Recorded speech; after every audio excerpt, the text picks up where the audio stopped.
গরুর মাংস ভুনা বা গরু ভুনাটা খেতে কিন্তু অনেকেই অনেক বেশি পছন্দ করে। মাছের থেকে মাংসটা খেতে এখনকার যুগের ছেলেমেয়েরা সব থেকে বেশি পছন্দ করে, কারণ মাংসটা ইজিলি খাওয়া যায় বা অনেক টেস্টিয়েবল একটা খাবার, যেটাতে কাটা বাছতে হয় না, মাছের কোনো ঝামেলা নেই।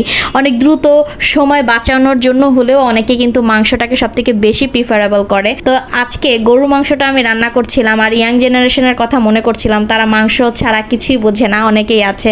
তো মাংসটা কিন্তু মাখিয়ে ঝুঁকিয়ে বসালে খুব ভালো হয়। আর এভাবে করে প্রেশার কুকারে মাংস দিলে আসলে খুব দ্রুত মাংসটা কুক হয়ে যায়।